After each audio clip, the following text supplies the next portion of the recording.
monkeys.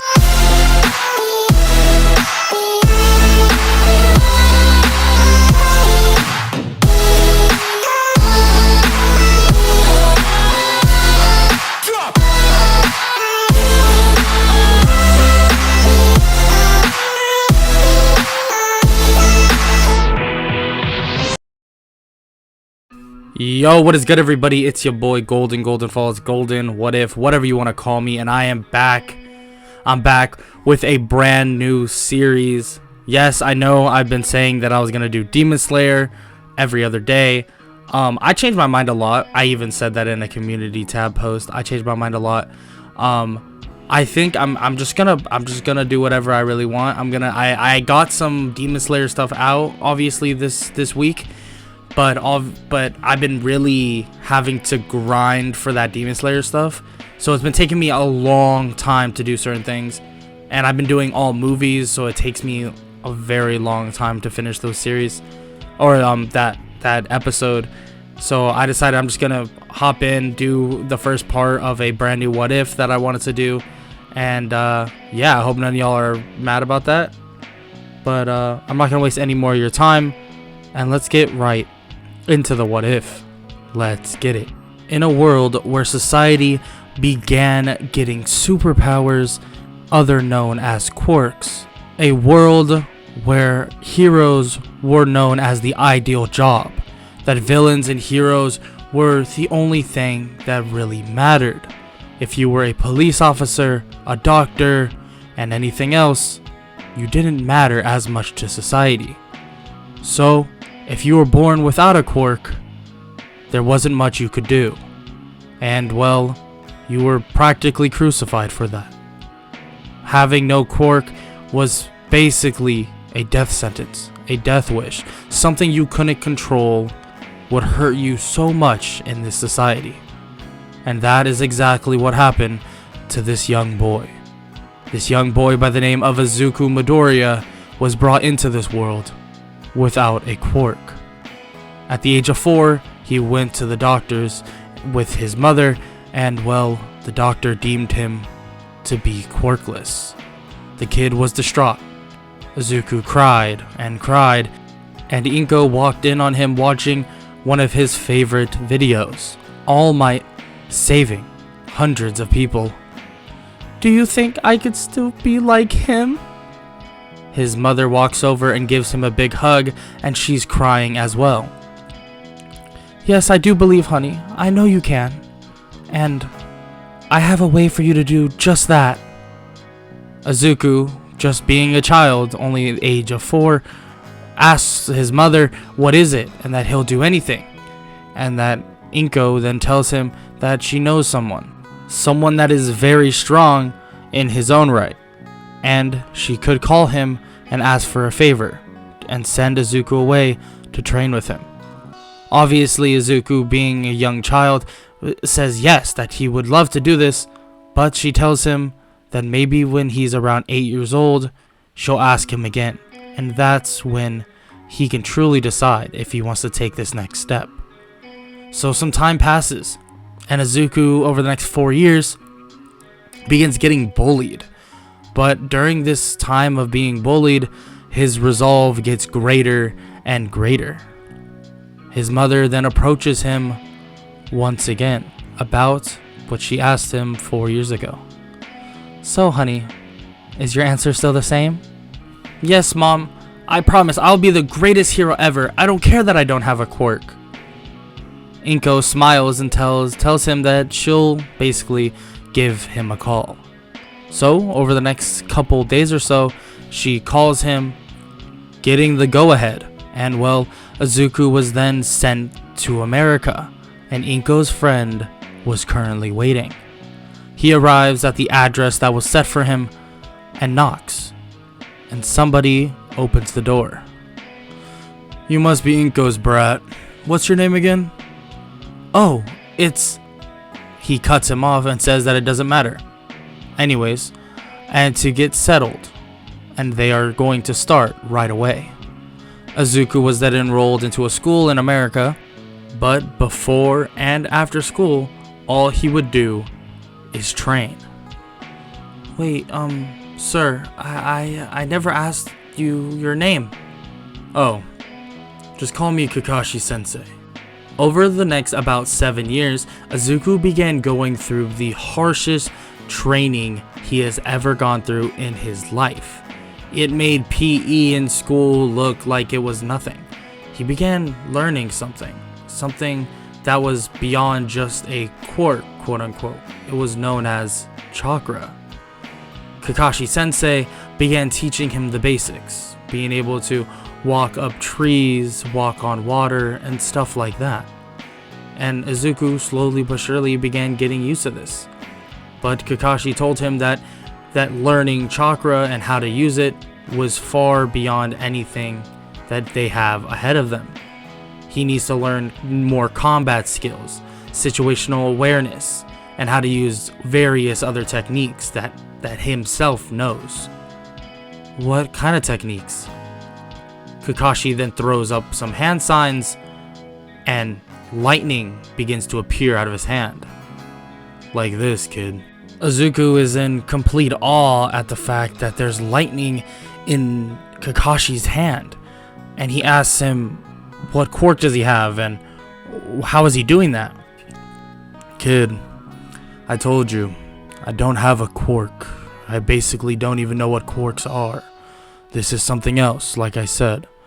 Chakra is something, I guess you could say, in the past. But now that I, can teach you it, maybe it will continue on in the future. Izuku tells him that he's determined and that he won't let him down, and that he'll pass on the usage of chakra to future generations as well. Good to hear. Now let's continue your training.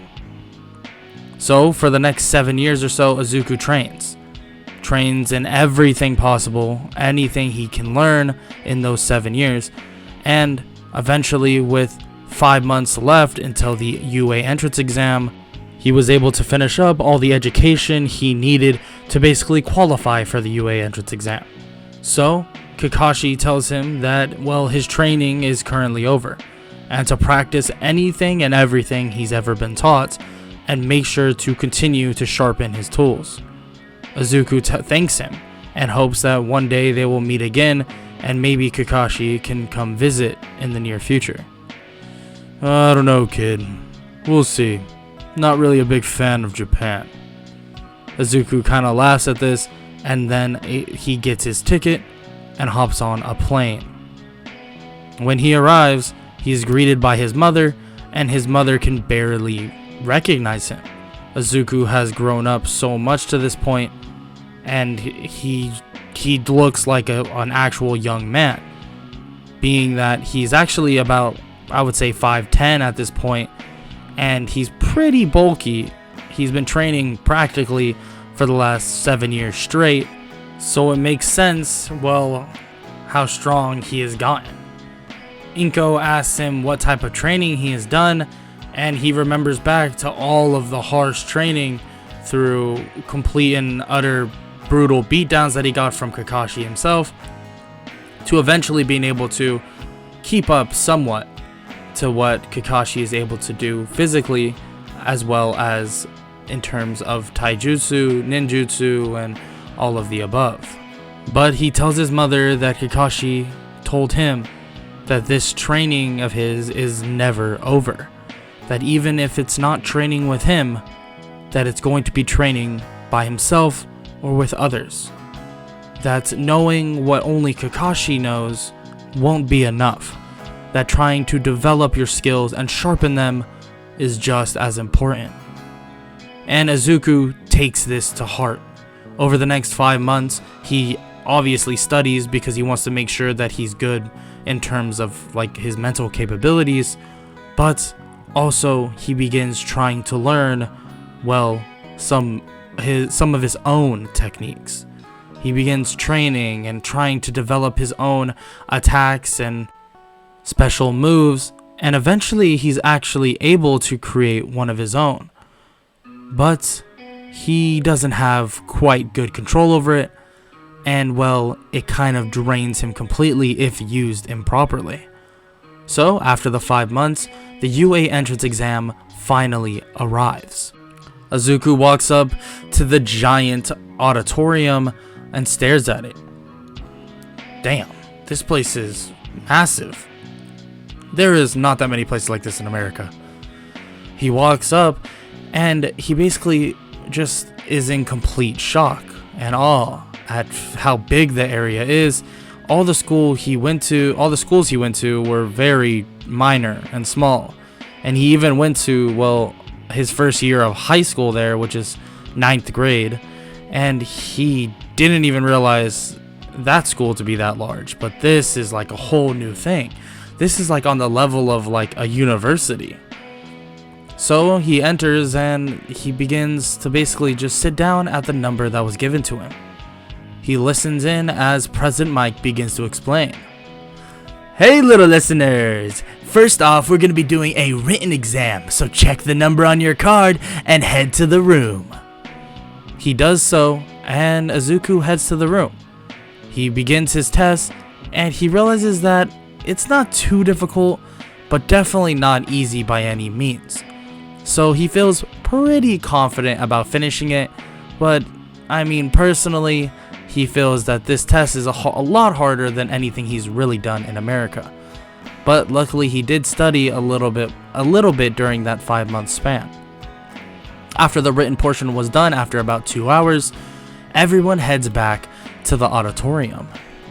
And when they arrive, President Mike basically just begins to explain the next portion of the UA entrance exam.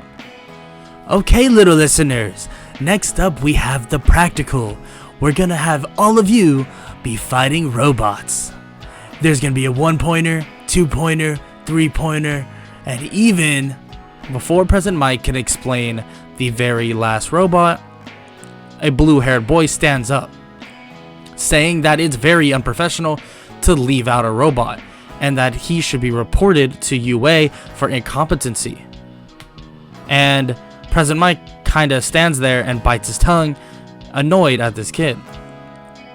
But Izuku walks up to the kid and asks him to please sit down, that President Mike was just about to finish. Oh, I'm sorry, I didn't realize. I will sit down and be quiet. The boy by the name of Ida Tenya sits down, and so does Izuku. President Mike thinks that thank God that kid said something, because he felt like he was going to lose his mind. Okay, like I was saying, there is also a 0-point robot. Don't worry about this one. If you see it, I would just run away, avoid it. You don't even get points for it. So then everyone heads out to the gate and waits for it to swing open. When it opens, Izuku begins sprinting out, and he begins immediately trying his best to destroy the robots. And he's actually able to pretty well. He got permission initially from UA to use these things called kunais, or aka these sharp knives that he basically has been training with for the last 7 years, and with these and his chakra control, it well is pretty easy. So he begins destroying as much as he can, and he racks up a decent amount of points. Nothing insane. He's been training for the last 7 years, but chakra in this world is very hard to control, so he even knows himself that he has some work to do. But he would destroy about 50 to 60 points worth of robots and continues destroying, trying to basically keep up with the others, if not pass them, and eventually getting to about 90 points, in which he feels is most likely enough to pass. So he decides to basically not hunt out any more robots to allow other people to try to get more points. And as he waits on, rumbling can be felt throughout the entire testing area. What the hell is going on? He looks up to see a giant robot appearing from a building? What the heck is UA even thinking? That thing's gonna kill someone. Izuku is about to run away until he hears a young female scream. He looks to see someone trapped under the rubble. He makes a beeline to the person pushing the rubble off, but looks up to see that the 0-pointer is not stopping.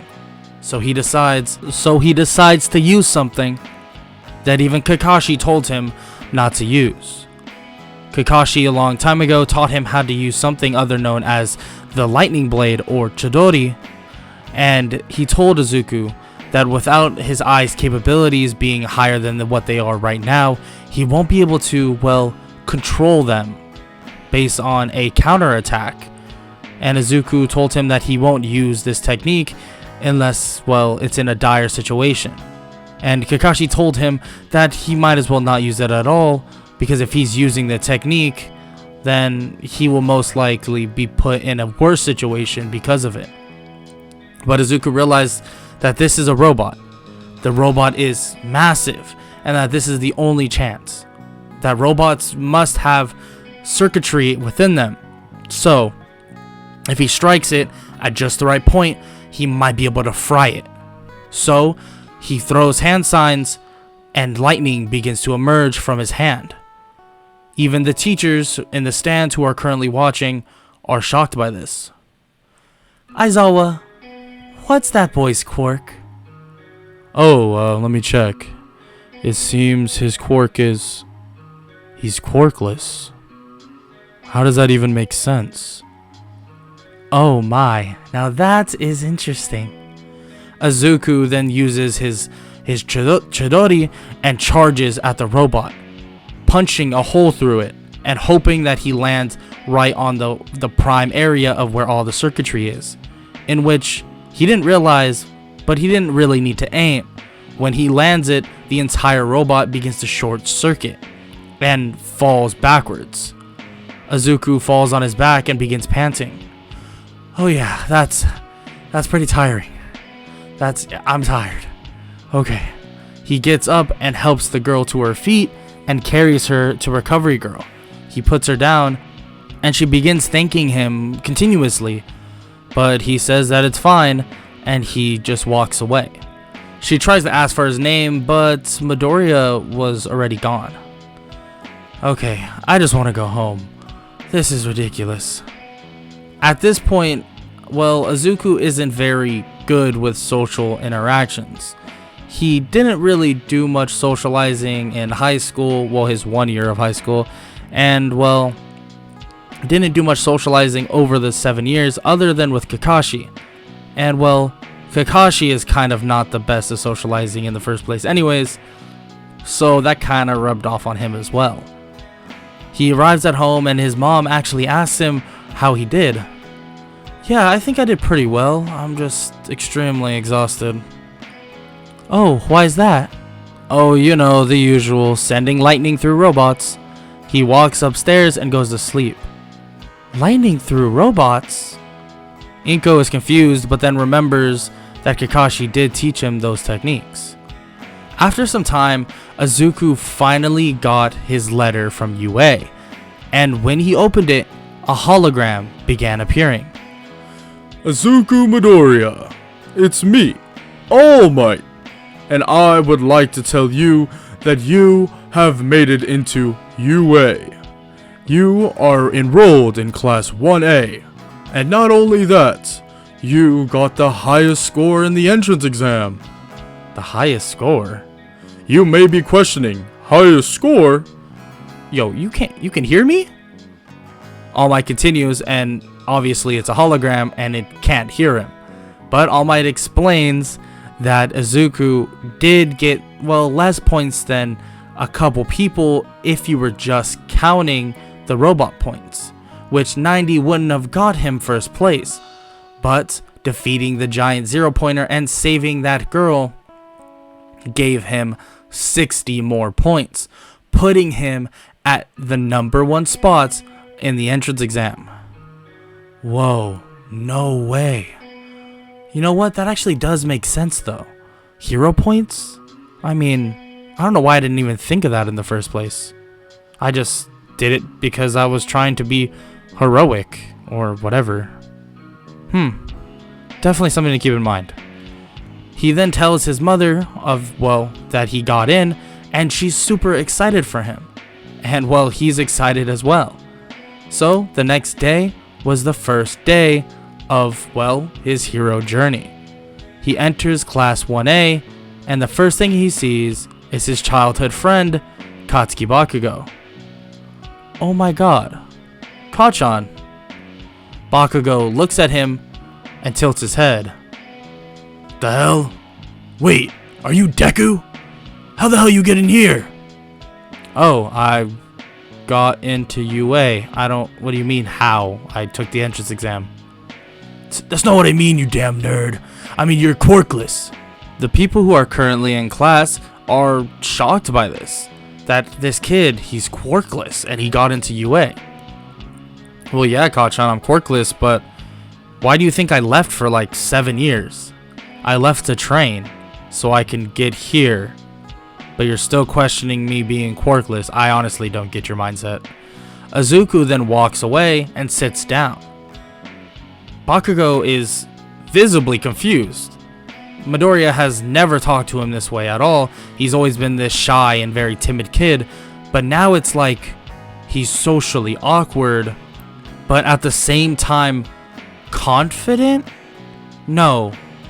He's confident, but he's confident to the point where he doesn't even understand insults.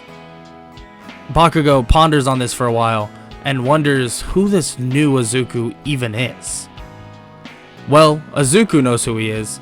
Izuku knows that he's pretty socially awkward, but I mean, he was able to talk to Kachan or Bakugo pretty easily because, I mean, he recognized him. They used to be best buddies.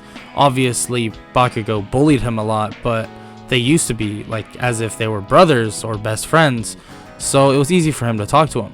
In terms of the other people, well, Izuku doesn't really go out of his way to talk to people. Eventually, the girl that he saved entered class and spotted him. Hey, you're the one that saved me, right?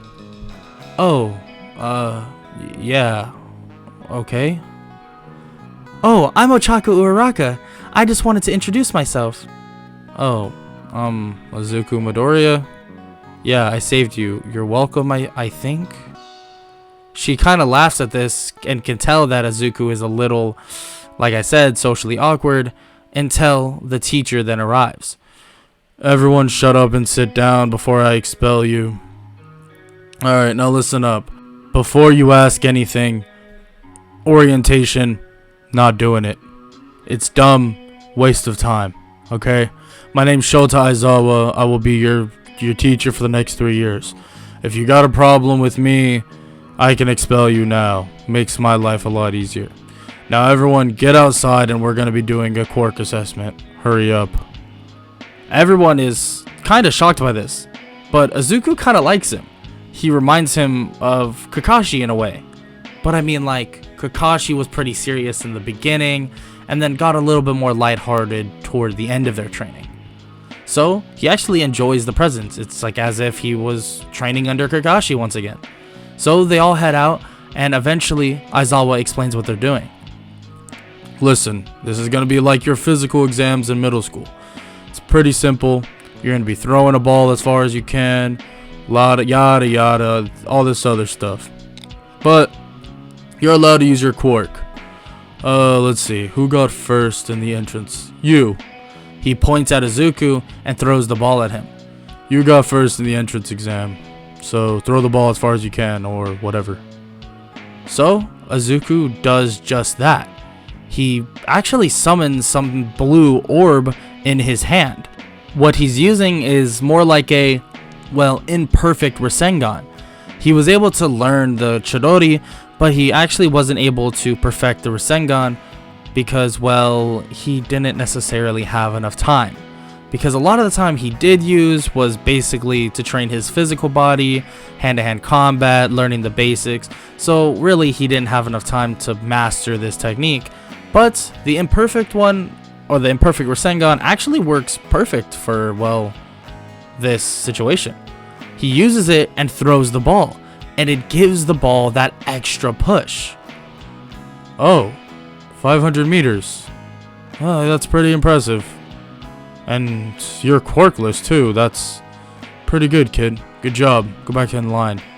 The rest of the class that actually wasn't there when, well, Bakugo announced that Izuku was quirkless, begins questioning, how is he quirkless? He was able to throw the ball 500 meters. If he was quirkless, that would make him one of the strongest, well, men on the planet. Maybe even one of the strongest people on the planet. Well, without a quirk. Oh, I mean, I just used this technique. He shows it once again, and then makes it disappear. Aizawa tells them all to shut up. Actually, since you guys want to act all fun and that this is gonna be so much fun, hero work isn't fun. It's brutal. So how about this? Let's up the stakes. If you get last place, you'll be expelled. Makes things easier for me anyways. Half of you are useless. All the students are shocked by this, but Izuku just weirdly smiles, thinking back to the training that Kakashi did. Basically, Kakashi would tell him that if he couldn't get this one thing right by the next morning, that he wouldn't be able to eat breakfast. Izuku kind of chuckles at this, and Aizawa sees him laugh and asks him what he finds funny. Oh, I'm sorry, Sensei. It was more of I was just relating to something. My old master would do something very similar to what you're doing right now. I see. Well, your master's smart. Because, well, it's the only way to get you all to sharpen up. Now, let's continue the test. Well, that is a wrap for part 1 of What If Deku Was Trained by Kakashi. If you enjoyed, make sure to leave a like, subscribe, all that good stuff. Make sure to comment down below any suggestions for future what ifs, or maybe even for stuff on this what if. As y'all can tell, I kind of skipped the whole training of Kakashi. And if you guys were paying attention like really well during the entirety of the what if, I'm gonna kind of follow the pattern of mini flashbacks to that original training. I feel like that's better than me doing about a 15-minute segment of all the stuff they trained or this or that. I feel like it'd be cooler just to like do a little nod at it every time during flashbacks. So I just thought that personally it would be better for the story. But like I said, if you guys enjoyed, make sure to leave a like, subscribe, all that stuff. And well, have an amazing day. Later.